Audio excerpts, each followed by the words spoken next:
When we view the stars, we view a map.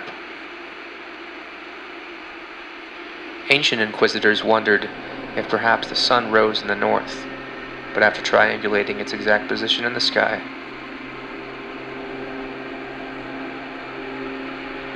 they discovered the sun rises in the east and sets in the west.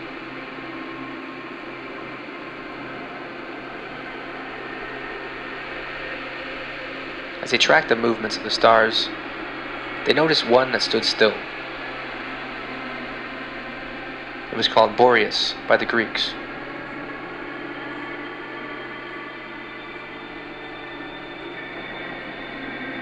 And would later be known the world over as the North Star. But its official name is Polaris.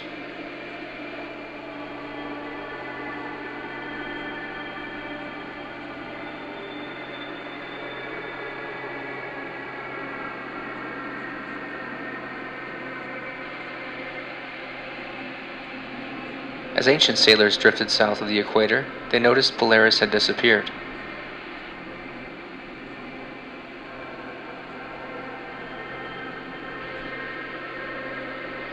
It was an aha moment when they noticed another fixed star they had never before seen. Which is Earth's south star, Sigma Octantis.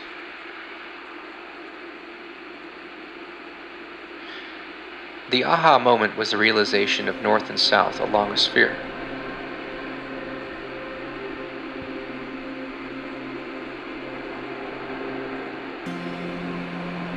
Ancient astronomers needed a way to map what they saw above.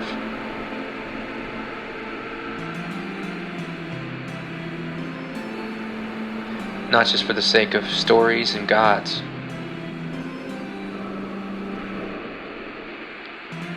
but for the sake of finding their way through the dark.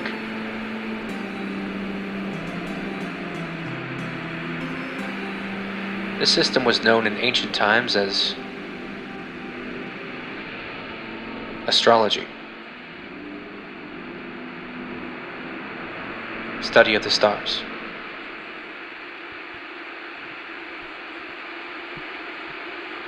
They observed a band of constellations which traveled in tandem with the sun, moving east to west.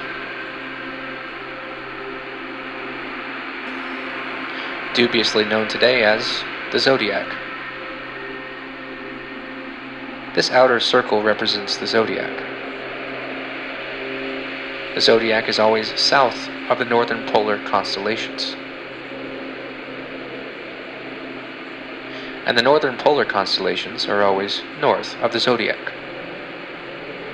If we could draw the northern polar constellations in thin air, this is how they would look.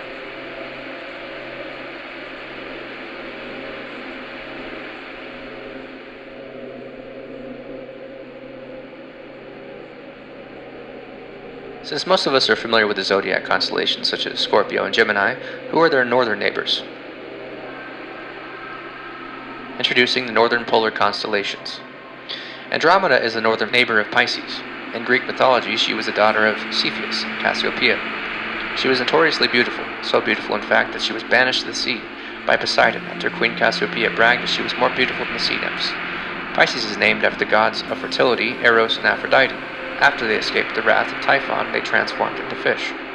Pisces' brightest star is pronounced Halverge, and Andromeda's brightest star is pronounced Alpheratz.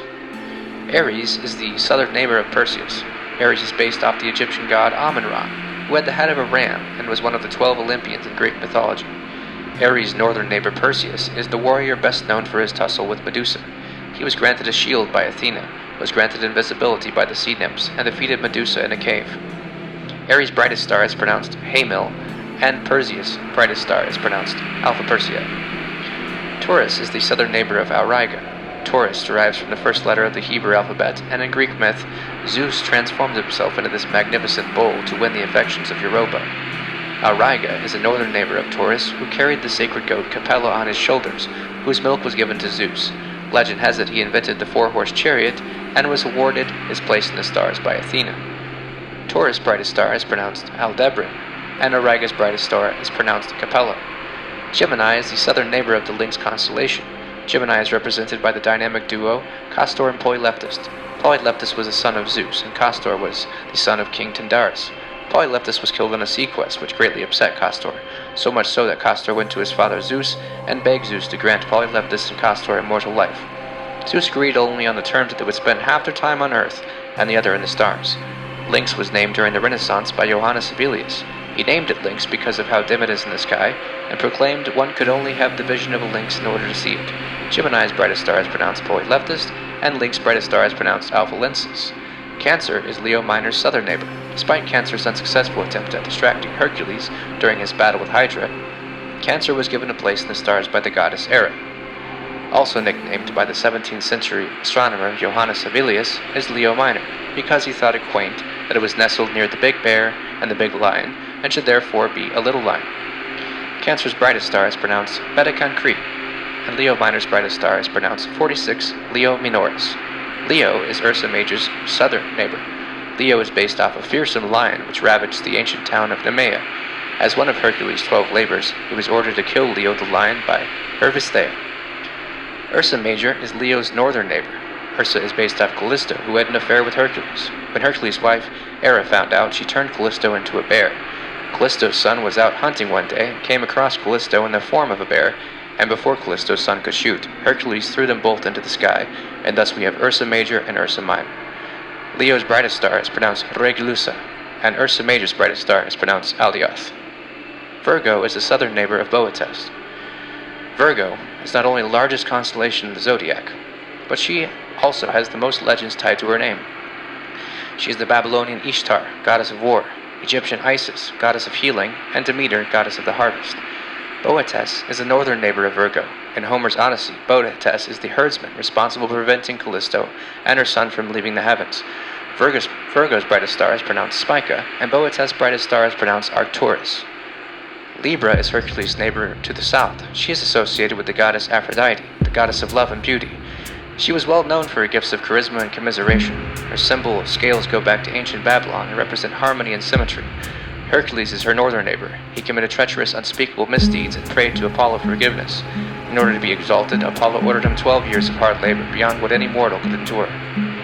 Yet Hercules prevailed and was granted residence above Mount Olympus with the gods.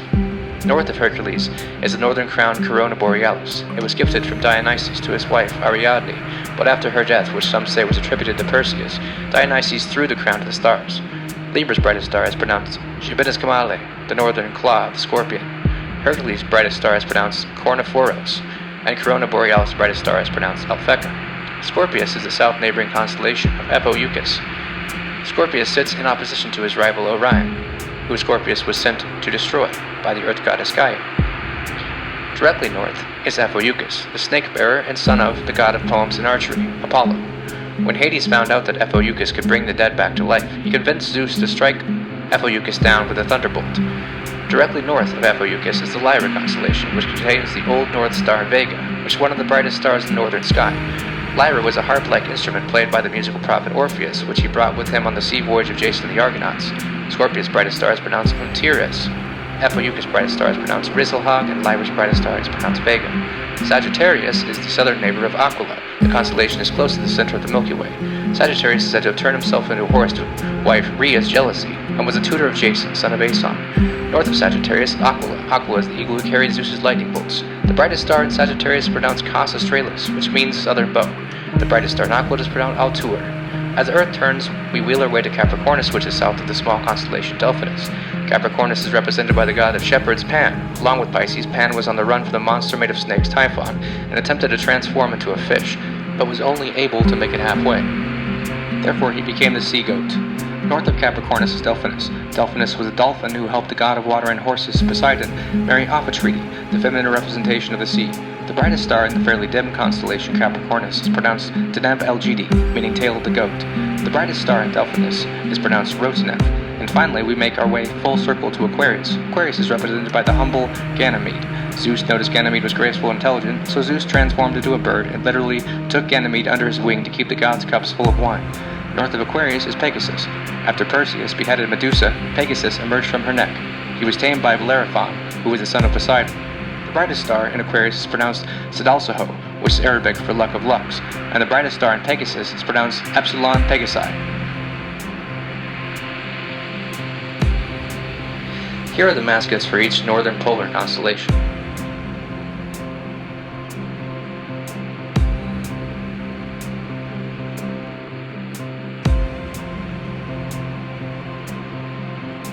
Starting north of Pegasus is Cygnus. Cygnus was the king of Liguria, who was stricken with sadness by the death of Phaethon, son of Helios, who was killed by Zeus for destroying an Indian village with his chariots. Cygnus' punishment for lamenting Phaethon's death was that he would be turned into a swan. The brightest star in Cygnus is pronounced Deneb, meaning swan's tail. North of Pegasus is Cepheus. Cepheus was the king of Ethiopia, which during Greek times stretched from Central Africa to the Mediterranean. It is rumored Cepheus is the son of Phoenix, who flew too close to the sun. Cepheus is the father of Andromeda and was the fourth descendant of the nymph Io. The brightest star in Cepheus is pronounced Alderman. North of Andromeda is her mother Cassiopeia. When Poseidon found out Cassiopeia was bragging that Andromeda was more beautiful than the sea nymphs, he casted her off to the ocean to await her doom by the sea monster Cetus, but she was later rescued by Perseus. The brightest star in Cassiopeia is pronounced Scitar, which is an Arabic word meaning breast. Just south of Cassiopeia is Lacerta. It is one of the 7 constellations that was named by the Polish 17th century astronomer Johannes Avilius. Its brightest star is pronounced Alpha Lacertae. Cabelopardalis is a modern constellation which the Greeks believed was an empty part of the sky. This Renaissance constellation is not intended to represent a camel, but instead its mascot is a giraffe. Cabelopardalis comes from the Greek phrase camel leopard, which was named by the Dutch 17th century theologian Petrus Plancius. Cabelopardalis' brightest star is pronounced Beta Camelopardalis. South of Boeotis is Coma Berenices. It is named after Queen Berenices of Egypt, who sacrificed her hair to the goddess Aphrodite to ensure the safe return of her husband King Ptolemy III. Coma Berenices' brightest star is pronounced Beta Coma Berenices. North of Hercules is Draco. Draco guarded the golden fleece which Jason the Argonauts needed to retrieve in order to take the throne of Iolcus in Thessaly. Draco was defeated by Athena during the war between the Titans and the 12 Olympians. Draco's brightest star is pronounced Edaman, meaning cloth. And finally we arrive at true north, with Ursa Minor. As mentioned earlier, Ursa Minor was the son of Callisto, who nearly confused his own mother for a bear but was quickly thrown into the stars by Hercules before he could release his arrow and was transformed into a bear. The brightest star of Ursa Minor is pronounced Polaris, and as mentioned before, means pole star. If you stood in the northern hemisphere and looked north, the northern polar constellations would slowly rotate counterclockwise, hour by hour, relative to Earth's counterclockwise rotation. These familiar yet so distant shapes that pass over our heads from day to day go unnoticed most of the time. But the ancients were fascinated by the stars and learned a great deal about physics, motion, and the various dimensions of time. They noticed the same constellations that would rise in the same spot from day to day would slowly shift like a clock from month to month and arrive back to where they were a year before.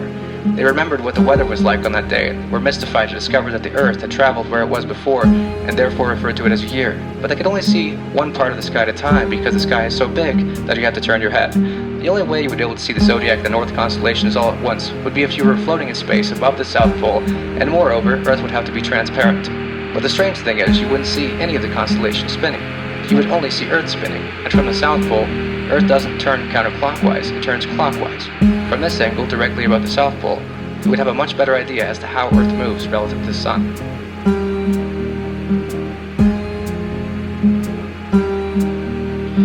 Let's view the constellations from above the South Pole and observe the movement of the Sun relative to an Earth year. Notice Earth spins clockwise relative to this location, as does the Sun. Pause. Go back. Take note, mid-Mars, south of the equator, marks the fall equinox. It is located on the Aquarius-Pisces cusp. Here the Earth gets equal days sun, and the days will become shorter thereafter. Mid-April is located on the Pisces-Aries cusp, and the Sun is slightly less visible as the sphere of Earth tilts away from it. Mid-May, Earth is located on the Aries-Taurus cusp. On this day, the Sun will rise with Taurus, and the constellations to the left of the Sun are seen at night. Mid-June marks the southern winter solstice. Here the Earth is at full tilt away from the Sun. It is located on the Taurus-Gemini cusp, and is, for instance, Australia's shortest day of the year, but the days become longer thereafter. Mid-July, Earth is located on the Gemini-Cancer cusp. Tropical astrologers believe this to be the solstice, but they have been proven incorrect by NASA. Mid-August, Earth is located on the Cancer-Leo cusp. Here we see the Sun beginning to tilt into view. Mid-September marks the southern spring solstice, located on the Leo-Virgo cusp. Here there are equal days night and day for both the north and the south, but days will get hotter from here on out in the south and colder in the north. Mid-October is located on the Virgo-Libra cusp, and the trees and vegetation are in mid-sprout. Mid-November is located on the Libra-Scorpius cusp. Libra's ruling planet is Venus and is considered a Venusian time of year. Mid-December marks the southern summer solstice located on the Scorpius-Sagittarius cusp. Here the sun is at peak height. At this angle, Earth is at full tilt towards the sun, and it is the longest day of the sub-equatorial year. The days thereafter become shorter. Mid-January is located on the Sagittarius-Capricornus cusp, and even though the sun has slightly decreased in elevation, the temperatures increase. And finally, before Earth completes its cyclical year, the sun arrives on the Capricornus-Aquarius cusp, and it is the hottest time of year south of the equator. You might have noticed that during our trip around the sun, the stars did not move, and this is obviously due to the fact that the stars are unfathomably far away. But if we stood on a giant spinning sphere such as Earth, as we do, the stars appear to move relative to Earth's location. You might have one time wondered why a star you saw 2 hours ago on the eastern horizon is now positioned directly above.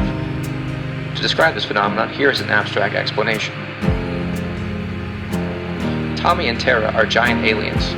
If Earth were transparent and they were able to lounge within its surface, what would they see?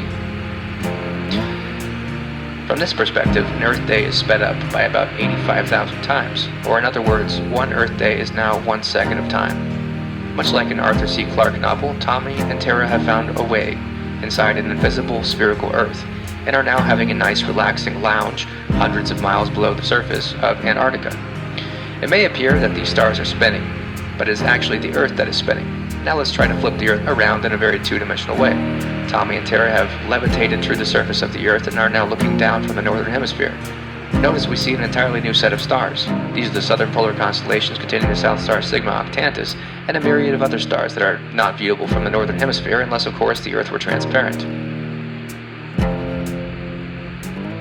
How does Earth move relative to the stars from Tommy and Tara's northern perspective?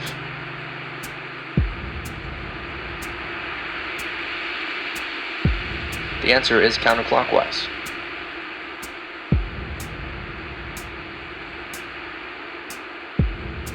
Now let's track the seasons from the northern perspective, starting with mid-December. Mid-December in the northern hemisphere, the winter solstice takes place on the Scorpius-Sagittarius cusp. Please note I have temporarily expanded the zodiac away from its normal location around the equator to get a better view of the constellations. This is the shortest day of the northern year, whereby Earth is fully tilted away from the sun. Mid-January, Earth is located on the Sagittarius-Capricornus cusp. The days are becoming longer now that Earth rotates its tilt towards the sun. This is also the point when Earth is located closest to the sun in the solar system, which stands to reason why the opposite side of Earth has much more intense summer heat. Mid-February, Earth is located on the Capricornus-Aquarius cusp. Not much happens in the northern hemisphere this time of year, save for Groundhog Day and lots of late Rent-due notices. Mid-March marks the spring equinox, equal parts night and day. Earth arrives on the Aquarius-Pisces cusp. Tropical astrologers attribute the spring as the beginning of Aries season because Aries represents the sign that springs into action, but it is more scientifically the season where Pisces kicks off the day. Mid-April is where the sun truly begins to stay in Aries and is located on the Pisces-Aries cusp. If you ask me, the spring doesn't really begin until mid-April, but I suppose it's up for debate. Mid-May, the sun gets higher in the northern hemisphere and lower in the southern hemisphere. Because we can begin to walk around t-shirts in the north and finally turn our ACs off in the south, it is a month where the whole world breathes a sigh of relief and is located on the Aries-Taurus cusp. Mid-June, the sun has reached its highest altitude of 77 degrees above the southern horizon and is located on the Taurus-Gemini cusp. Mythically speaking, Zeus disguised himself as Taurus the bull to win over Europa, and Polyleptus, one of Gemini's twins, is the son of Zeus, so let's just hope that Polyleptus wasn't born with bull horns. Mid-July, the days become shorter and the sun is located on the Gemini-Cancer cusp.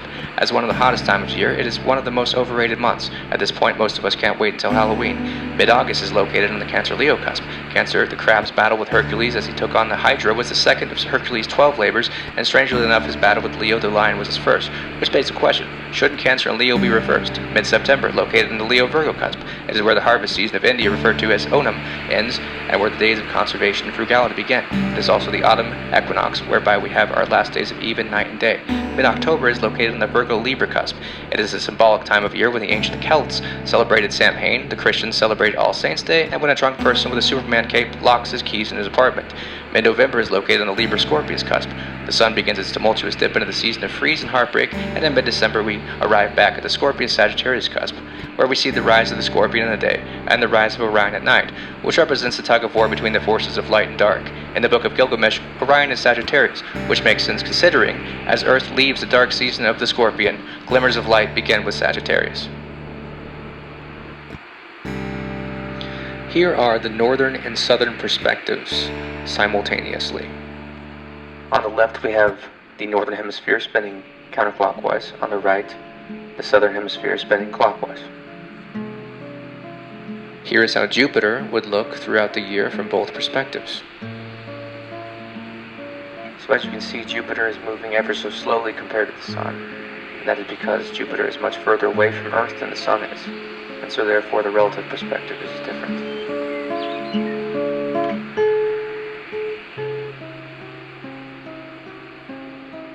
Here's how Mars would look compared to Jupiter and the Sun. Here Mars is slightly closer, if not, well, it's quite a lot closer than Jupiter, but as you can see, it's beating Jupiter because it's at hundreds of millions of miles closer.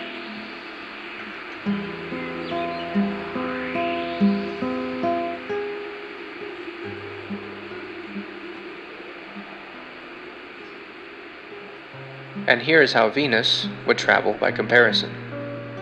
And Venus will obviously whip through all the signs faster than both planets because it is our nearby planet, closest planet to us.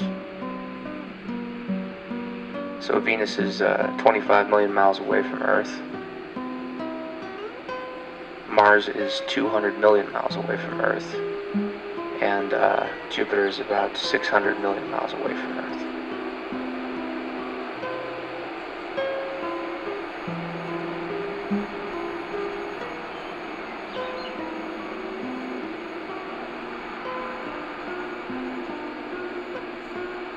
How do the movements of celestial bodies differ depending on our position in the universe?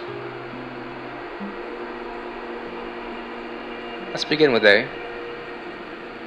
Basic review.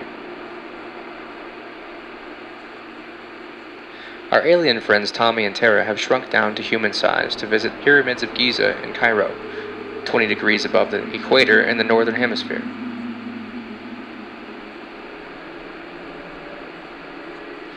In the northern hemisphere, Earth turns counterclockwise. So naturally, when the couple faces north, the northern polar constellations also rotate counterclockwise.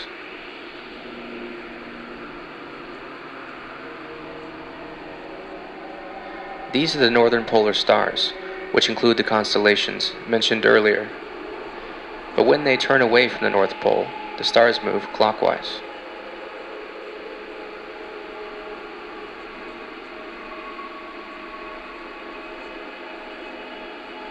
These are the zodiac constellations, and are viewable from the northern hemisphere when facing south.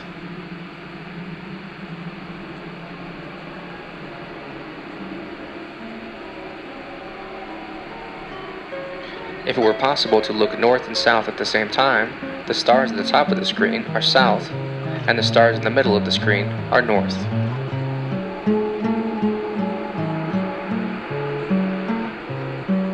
This is how they would rotate in 24 hours.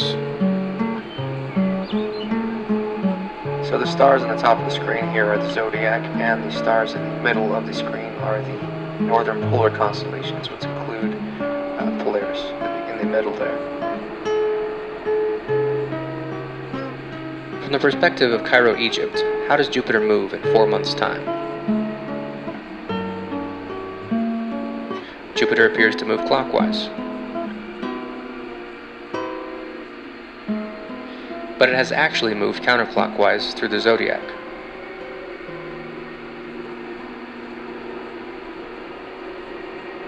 This is because Earth is 372 million miles closer to the Sun than Jupiter.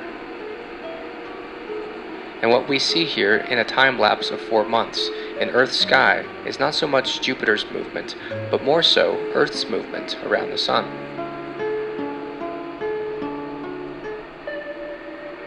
But if you were to measure Jupiter's trajectory relative to the northern hemisphere, you might notice that just like Earth, Jupiter travels counterclockwise relative to the zodiac.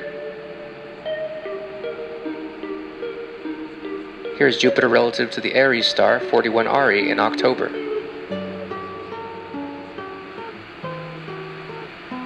Jupiter relative to 41 Ari 4 months earlier.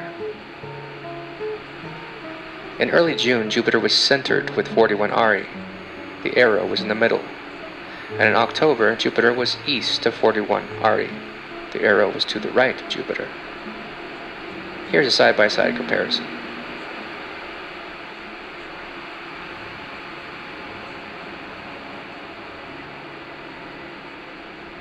This proves Jupiter rotates counterclockwise around the Sun. but it has 12 times more distance to travel than Earth. Which begs the question, how does the Sun move through the sky in 4 months? The answer is, along with the sky, it moves from its 7 a.m. position relative to the change in the tilt of Earth. So as you can see, the Sun is setting slowly. It's actually the Earth tilting throughout the months.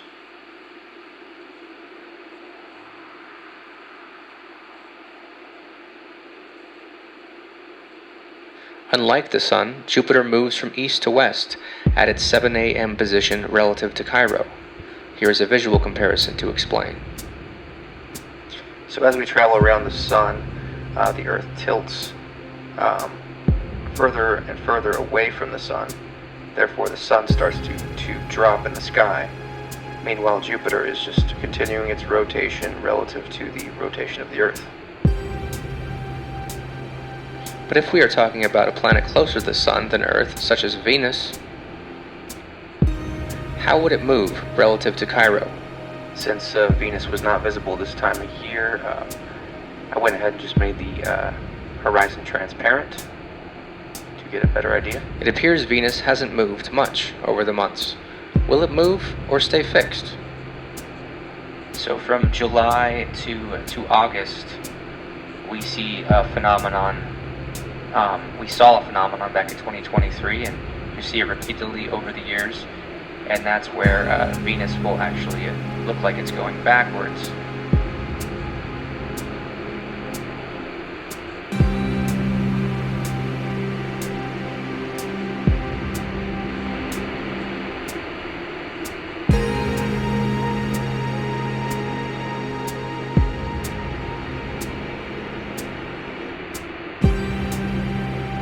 Venus appears to jump all over the place throughout the months.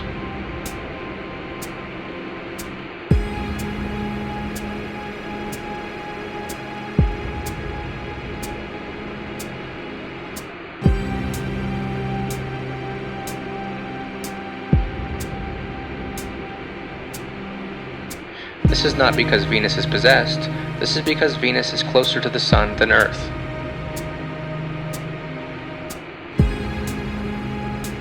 If we were able to view Venus from outer space and Cairo simultaneously, this might be what we would see. So we see Venus right there below the horizon. That would be about 25 million miles away if you were standing on Earth. Whereas if you were standing in outer space, that would be the Sun from 300 million miles away and Venus from 232 million miles away.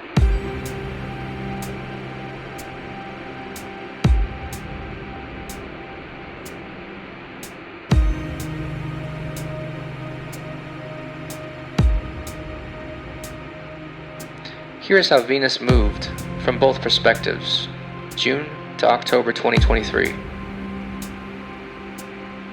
From 300 million miles from the Sun, it is easier to see Venus' consistent trajectory.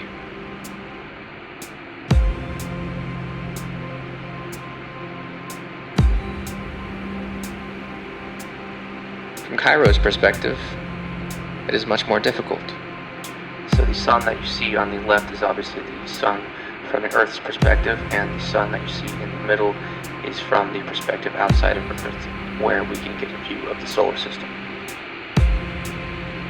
The hard-hitting question remaining is, why did Venus not appear to move from Earth's position, but could be seen moving from outer space? Let me know what you think in the comments, like and subscribe.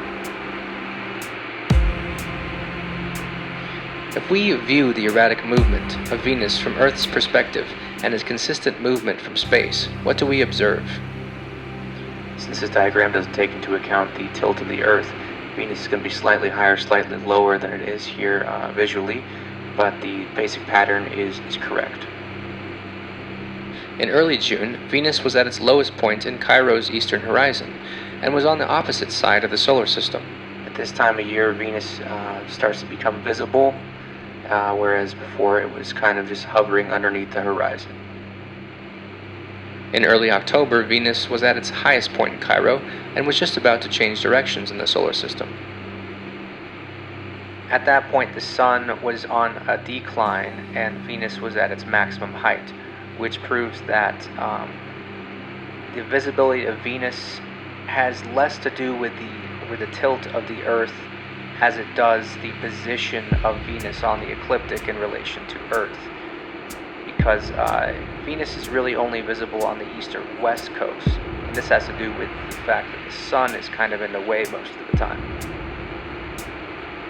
And here are Jupiter, Venus, and the Sun from Cairo, June to October 2023. So not taking into account the Earth's tilt, the Sun is obviously still, Jupiter moves consistently, and Venus moves erratically based on the perspective from the Earth. And finally, how do celestial bodies move relative to the southern hemisphere? Let's use Sydney, Australia as an example.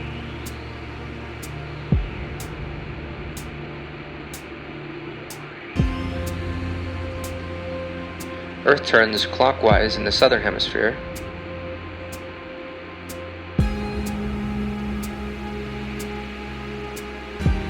so when facing south, the southern polar constellations rotate clockwise. We have Sigma Octantis there in the middle, as mentioned earlier. And when facing north, the zodiac constellations rotate counterclockwise. There you have Aries, Scorpio, and all of the zodiac constellations turning counterclockwise. If we could look north and south at the same time, here's what we would see.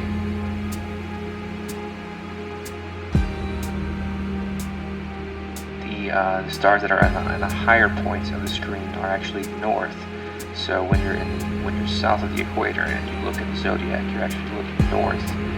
And when you're north of the equator, you're looking south. So the zodiac is as far north as pretty much as far as north as you can look from the South Pole. From the perspective of Sydney, Australia, how does Jupiter move in 4 months' time?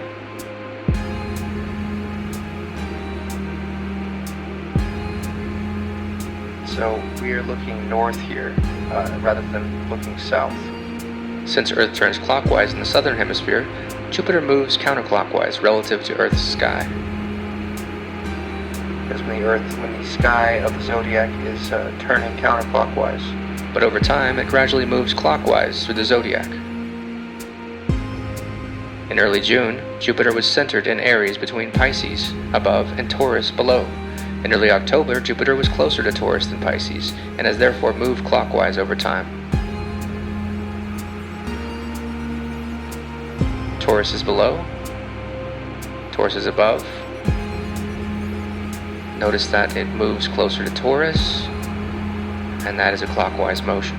So even though Jupiter looked like it went counterclockwise from the southern hemisphere, we were going clockwise around the Sun faster than Jupiter. So therefore, the zodiac is useful as far as a place marker. How does the Sun move in Sydney relative to 4 months on Earth? The answer is ever so slightly.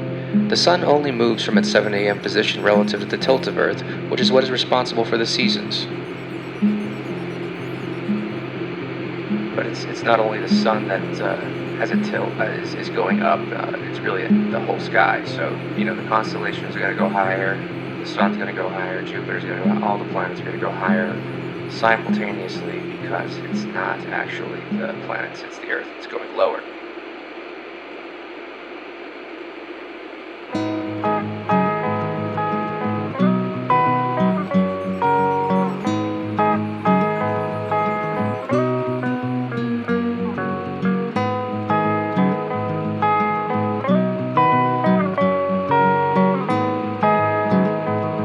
Now with Venus added,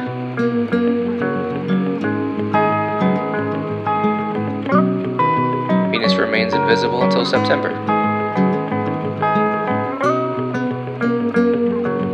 Can you find Venus?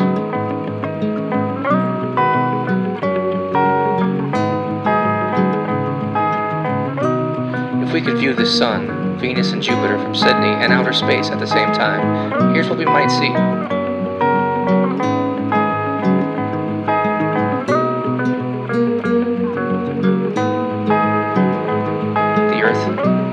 Turns clockwise around the Sun, because relative to the northern hemisphere we are upside down.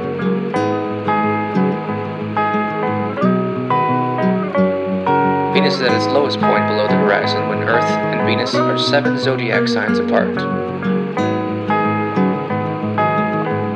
There it's seen in opposition. Venus is not visible.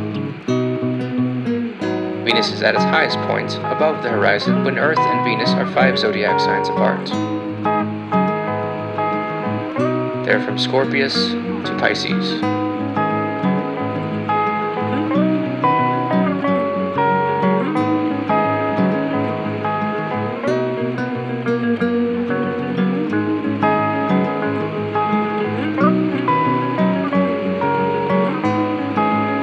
Knowing all of this, how do Sydney and Cairo compare overall?